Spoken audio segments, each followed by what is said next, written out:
I'm Joe Halco, Director of Community Relations for Northwestern Counseling and Support Services, and welcome to another episode of NCSS Here for You. Since 1958, Northwestern Counseling and Support Services has been providing access to high-quality services which promote healthy living and emotional well-being to the residents of Franklin and Grand Isle counties. Over the years, as the needs of the community have changed, so too have the programs and services that we make available to assist children, adolescents, adults, families, and seniors. We take our role in the community seriously and strive to provide a continuum of the highest quality services to meet the needs of individuals who at any point are struggling and seek assistance. This month's episode is titled, Addressing Mental Health and the Importance of Self-Care. Over the past few months, from professional women's tennis player Naomi Osaka to Olympic gymnast Simone Biles, the importance of mental health has made headlines. At NCSS, we've always understood the importance that mental health plays in the well-being of a person. Discussing physical health matters has never seemed to be a problem for people. But mental health is a different story. Unfortunately, stigma gets in the way, and it shouldn't. The pandemic has exacerbated feelings of stress, anxiety, and depression, plus increased substance use, and in many cases, isolation. The time has come for people to openly discuss how they're feeling and to seek treatment if necessary. To discuss addressing mental health and the importance of self-care, I'm pleased to introduce this month's guests. They are Raya Noreault, who is the team leader for the Community Rehabilitation and Treatment Program, Lance Metayer, who's team leader of the School-Based Clinical Services, and Maegan Garrett, Clinician and Service Coordinator in our Developmental Services Division. I'd like to welcome all of you to the show this month. Thank you. So let's start with, we've certainly been through an unprecedented period of uncertainty and change since March of 2020. How do these various external events impact our stress response system and mental health? So I think everyone has probably felt increased stress at some point over the last 18 months. And I think what we do, what our bodies and brains are designed to do as humans, is to really face stressors and react to them and then overcome them. Stress can actually be really positive for our bodies. It can also be really positive to help move us forward. So if I am anxious for a test, I might feel really stressed, and then that stress actually helps me to maybe study or focus a little bit more. That's something that we would call a manageable or a positive stress.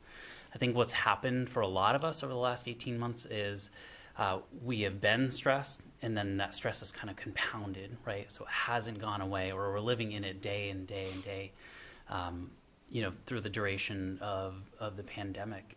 And that can, for some of us, turn into toxic stress, right? So what happens when we face a stressor is cortisol and other hormones are released from our body, and it helps us to get through that stressor. That's for single incident manageable stress. What happens for some of us over the pandemic is that cortisol just floods our body, and it doesn't have a chance to go away because we're continually being stressed. So some of the things we know that stress us as humans is not having a really predictable future, which a lot of us haven't over the last 18 months. And then a lot of us also haven't had access to a lot of the self-care activities, a lot of the relationships, and just routine that we do every single day to keep us healthy. So I think that's been difficult for a lot of us. There definitely have been some positives, I think, as well over the last 18 months. I think for a lot of people, I really heard that it's helped them to reprioritize kind of their life and the things that they find really valuable and the things that they want to focus on. But for some of us, our brains and bodies can actually be stuck in that toxic stress. Even though we're coming out of the pandemic, our bodies can actually be wired to be living in that kind of toxic stress system. Now, let's talk about how it's a bit to what you were saying, Lance, but it's okay to feel stressed now, but really not okay for this continual stressed out feeling. Yeah, absolutely. I mean, it makes complete logical sense. that we're stressed, right? So to piggyback off of Lance, right? So stress, we are designed, the human brain is designed to save ourselves, right? To preserve ourselves. And so the thing that people are starting to understand more is that the brain doesn't actually distinguish between physical threat, right? Like saber-toothed tiger, I need to run to safety, and psychological threat. And so with everything that has happened in this past year and a half and more, our central nervous system has yet to calm, right? So the brain is designed to, when the stressor is no longer there, the threat's no longer there, it secretes hormones to relax our nervous system. But because it's kind of been almost like an assault with everything that's been happening and continues to happen, because we're still in the pandemic, right? We're seeing numbers increase and we're seeing these waves fluctuate and wondering what's going to happen. So our brain, we're hardwired to want to know what happens, right? We actually get like a little dopamine treat when we complete a sequence, right? So the fact that we've been living just in a world of the unknown has definitely increased our stress. And the thing that's important is that we're not alone. Everybody throughout the world is experiencing similar things. And what's important to know is that it's okay.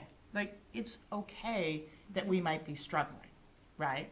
And I think it's really important that we acknowledge that. And so for so long, I know, like in this society, we've been told not to acknowledge it. Just push it aside, just suppress it, right? But now, like you said, with the pandemic, mental health issues are really coming to light. And hopefully we continue to work on the stigma of that, because it's part of just being human. The thing with it is that we definitely want to acknowledge that we're stressed. We definitely want to acknowledge the feelings that we're having, but to also know that there is help for it. And I know that we're going to get into some self-care, but that's really important because it does help to calm that system. Yeah, definitely. Yeah. So we also know that stress is the leading cause of physical and mental health symptoms, right? Cardiovascular disease, anxiety, depression, digestive problems, headaches, all of these things. You know, the brain, it's designed to keep us alive, but it also can harm us at times, right? So we definitely need to look at that and to take the strength to acknowledge that that's okay and to know that there is help and to figure out what works best for us in regards to that. Yeah, and reach out for the support that's needed. Definitely. You know, what's interesting is, you know, we talk so much at NCSS about how mental and physical health are intertwined. Oh, yeah. And just in that statement that you made, if somebody just sits back and absorbs that about digestive problems and other things that, you know, they would say this is a physical ailment. Yes, it is. However, the real root cause may have been, you know, a mental situation. So it is rather fascinating that more and more as people begin to talk about these things, you do begin to see that intersection of mental and physical and how it truly is intertwined. Oh, absolutely. And I think what's great, and again, what I'm hoping the pandemic really kind of pushes and evolves forward is that for so long we've treated physical symptoms different. And the mind different, when it's really all one. Right. So I think that the field is actually moving more towards, and I think part of the medical field as well, like with NCSS, like our integrative health teams, right, being embedded in PCP offices to that more holistic approach. Yeah. Definitely. Yeah, absolutely. So the other thing about this that's rather interesting these times is that the impact of these times can lead to diametrically opposed emotional states for people. So let's talk about the various emotional states where people find themselves today. Oh yeah, I mean, how do we know how to feel? Let's be honest. Like within like the last year and a half, right? I still today sitting here, my mind is still blown that we're living through a global pandemic. Never in my life did I think that we'd ever be in a global pandemic, right? Yeah. Never did I think there would be a YouTube sensation of watching a black man being killed by people that are paid to serve and protect, right? Never did I think that I would watch our own people storm the Capitol, right? Never did I think as a clinician that we would have to be prepping, and the stress that comes with knowing that here in Vermont, we don't have enough winterized tents to house the people who are struggling with homelessness. Winterized tents, it's cold here in Vermont, right? Yes. And so how do we know how to feel, right? And this isn't a discussion of like people's opinions of who's right and who's wrong, but more of, I think the one thing that I'd like to stress is that, right, again, that acknowledgement of, hey, maybe I'm not doing all right, but also even if somebody has like a different point of view, right? The acknowledgement that this is a human being who is also struggling.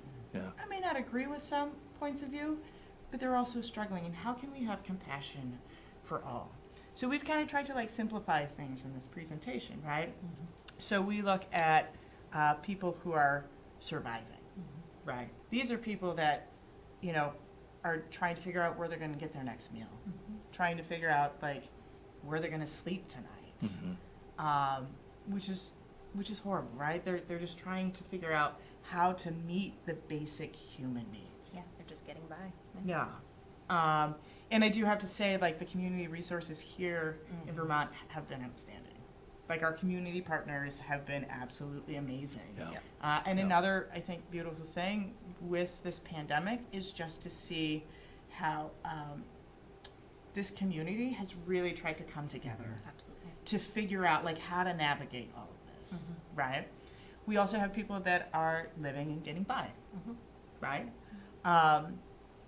Trying to figure out how to make things work, right? Like a shout out to all the parents that had to learn how to be a teacher at Sure. home, right? And adjusting spending, adjusting vacations, that sort of thing. You know, they're doing it. They're getting by. Right. And then we have other people that are actually thriving, right? Right. These are people that, you know, they decreased in social anxiety, right? Because we haven't really been able to socialize more. They've found interest in hobbies again, spirituality. They've taken time to do things like to be with their family, right? A lot of us on lockdown, that's the only people we could be with, right? Their pets. And with those people, right, there's also kind of that guilt of being like, oh, like, I don't have it as bad. Yeah. Right. But, Yeah. and again, it's acknowledging that each human being is different. We're collectively all in this together. And how can we best support each other? Exactly. Yeah. Now, that's going to lead us to self-care. And it has always been important, and certainly now more than ever. And let's talk about the dimensions of wellness and why they're so important for people to understand. Sure. Yeah. So if we think about the parts of ourselves that kind of make us who we are, it can kind of be broken up into 6 different areas, thinking about emotional, physical, spiritual, or intellectual, you know, what kind of keeps us interested in our learning. You know, definitely social, which has been pretty impacted as well by the pandemic. And then vocational, so our feeling wellness at work as well. So those are 6 different areas that I think about when I think about self-care. So I think definitely over the last 18 months, we've talked a whole lot about self-care. And really often what I hear when I talk to people about self-care, or it comes up in conversation, is they say, I'm really stressed out, but I don't have time for self-care, or I just have too many other things going on. So I think what I would really challenge people to think about is thinking about self-care in a different way. So it doesn't always need to be in addition to something. It doesn't need to cost money. Self-care can be really a mind shift, right? It can be thinking about something positive, or thinking about things that you're looking forward to, trying to find different perspectives in everyday things. So you know, we've been talking about some emotional self-care already. Raya was talking about just giving yourself permission to not have to feel on all the time and to feel okay. When I think about emotional self-care, I really think about self-compassion as well. That's a hard one. It's Absolutely. alarmingly how hard that is, right? Like, we can have compassion for other people, but to like turn that inward. Yeah. Yeah. And we're probably usually our own hardest critics. So, yeah. like when I think about self-compassion, I think about what would I say to a friend, right? Who's struggling, and we can say the same things to ourselves. So giving ourselves a little bit of a break, and not being quite so hard on ourselves can also be a really great skill. And then there are also a lot of really formalized activities that we can do. And it's great now that things are opening back up, and for people who find wellness by going to the gym or, hiking with other people, being outdoors and doing activities, maybe sports or club activities, that's great because we can start doing some of those activities again. So that's kind of what I think about when I think about self-care. Hopefully it can be something that really fulfills you, and if you think about self-care, we can use that as a tool, and kind of, as Raya was saying, kind of doing that constant checking in with ourselves and thinking about, what do I need right now in this moment. Part of what we were talking about earlier is that toxic and chronic stress, that self-care is a way to reduce that, to reduce those cortisol levels in our body, and actually make us healthier, mentally healthier, but physically healthier as well. So it is super important that we're doing something that can be considered self-care, or something that fulfills us. And just to like piggyback off of that, I think it's really important for people when we talk about self-compassion, right, and kind of that non-judgmental towards ourselves, Absolutely. which is super hard. Like, one, acknowledge it's hard, and two, that it takes practice, just like everything else. Like, we've had to practice those negative self-narratives, right? Those judgments. That's why they come so automatically, right? But it's really that practice of starting to kind of shift, right? We talk about like neuroplasticity, right? Like shifting the way our brain works. So it's just like if you're practicing for a sport or playing an instrument, the more you practice, the more natural it becomes. Right. So I just want to throw that in about the self-compassion piece, because it can be really hard, and I know that people do get really discouraged, right? Because they finally are like, okay, like maybe I'm not so bad, right? But then something happens, and then that familiar negative self-talk happens. So just keep at it, right? Keep practicing. When you catch it, just shift, because it's huge. Right. Yeah. And I think NCSS has really offered the staff that work there. I think that the wellness committee has offered so many great opportunities for us to get together, to go hiking, maybe at Hardack or a Milton Town Forest or something. And I think that's been an excellent way that NCSS has really helped the staff take care of themselves during the pandemic. Sure. And even during like lockdown, we had like a jam fest via Zoom. Yes. Sort of thing. Yeah. Right. Yeah. Mm-hmm. Again, using what's at our disposal that's safe to connect people. Exactly. So what's fascinating about what you're saying is, again, we go back to some of the things that have come out of this pandemic that have kept people connected, even though they're not the most ideal. Right. But I had said to a lot of people, especially in the early days when they were bemoaning, oh my goodness, we can't do this, we can't do that. But they could connect via, say, a video conferencing platform. And I said, think about if this happened 10 years, 15 years ago. Right. Yeah. And there was none of that. Yeah. So how were you going to connect back then? So you have to keep looking at how technology has changed dramatically, especially since the millennium. Look at how fast the pace things have happened, smartphones, this, that, the other thing. What would this have been like without that Yeah. for Totally us? different. That's interesting. I mean, if you think about protective factors too, having those social connections and feeling connected to our community is a huge protective factor. So I think that's probably a pretty scary thing Yes. to think about. It is, but but the reason I bring it up myself, I'm not a clinician, as all of you know, but the reason I do bring it up, though, is because what you try to do is put into perspective that, okay, we're going through this, we have to deal with this, but if we didn't have as many tools in our toolbox, Right. how much more difficult it would be to Absolutely. navigate it, Because if you didn't have video conferencing and you Right. didn't have smartphones and you didn't, and keep going, didn't, you're like, how are you gonna communicate? Yeah. The phone, the basic landline phone, Exactly. or even if it was a cell phone before smartphones, but still there would be so much communication that couldn't take place. Or if it took place, it would take a lot longer. Oh, yeah. And the concerns and the stress levels of how are my family members doing, how it would be even greater.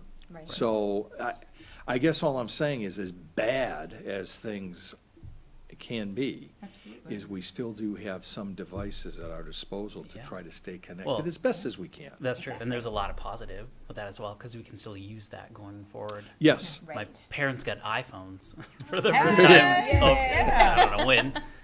But now to FaceTime, Yeah. now Yeah. we can still FaceTime. So that's Yeah. a really great way. It's actually increased some of the connection that we have with them as well. Sure. Absolutely. And I think It- about like telehealth, I was just gonna say that. which is Yeah. Absolutely. huge. Huge. And I'm super sorry, I think I cut you off. no, But, and I'm somebody, right, I'm a clinician, and I'm somebody that's like, oh, telehealth is not, you have to do it in person, you can read the body language, all this, right? And then I was forced to do telehealth. And I was like, oh, okay. Like, you still can You do can. good therapeutic work, and you can reach people. Like, I know with NCSS, it's really decreased, like, our no-show rate. Like, people will Definitely. Yes. actually yes, engage more. Absolutely. So there's definitely a positive. Yeah. And shifting some old thinking. yeah, Yeah. exactly. I felt the same way as a clinician. I felt like that telehealth wouldn't work out, especially with the developmental service population, but I've actually found that it's worked better. Yeah. I think people really enjoy being on Zoom and they enjoy being on the phone. It's a Uh-huh. little less stress for them, I think, Mhm. than the face-to-face. Yeah, and you don't have to worry about like transportation, which Correct. is a huge barrier for a Huge lot barrier. of people. Yes, Right? and we're a rural county, Yeah, a I was just state. gonna say, but, yeah, Yeah, absolutely. exactly. So speaking of connectivity and what have you, the other interesting thing is that we have a lot of mobile apps that can also help people with self-care. Definitely. Yeah. Absolutely. So, I mean, I think that, like, you're talking about technology and great parts about technology. There are a ton of apps out there, a lot of them for free as well, that can help with meditation. There are things, apps that help with activity tracking as well. And the cool part about these is that it helps in some of these self-care wellness dimensions, but it can also connect you with other people as well, to help you find community or different communities, people that share some of your same interests. Yeah. Absolutely. Yeah. And, since the onset of COVID-19, this pandemic, we've certainly seen an impact on all the people we serve. And in some ways, can you explain these impacts? And I think we've talked about some already. Sure. But, Yeah, we have, and I know collectively we're gonna do this, but like, there are self-reports, right? Here are some statistics of anxious or depressive symptoms, substance use, and suicidal thoughts and self-harm behaviors have increased 30 to 120% among adults, with the highest numbers among young adults, isolated older adults, and non-Caucasian adults. If we definitely look at the increase in substance use, and I include alcohol Yes. in that, the first month or so of lockdown, liquor store sales skyrocketed. It was like 14 to 18%, depending on who was giving you Yeah. the news, right? Mhm. Yep. And what we're seeing is another type of pandemic, which is the opioid Yes. pandemic. And Right. so what we've seen is an increase, I think it's like 38% in opioid overdoses Absolutely. since the pandemic. And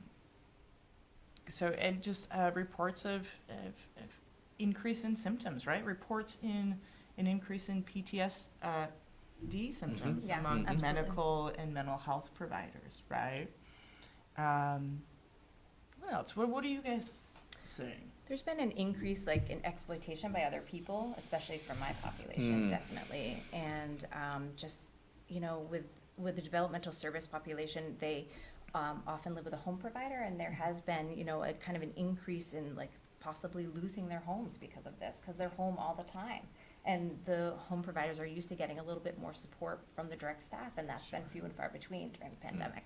So I just think that there's been a big increase in some mental stress and anxiety, for the clients especially, and for the home providers. Absolutely. We've seen a huge increase in the use of like emergency services. Absolutely. Whether it's trips to the ED, hospitalizations, and the thing Yes. is, like with COVID, right?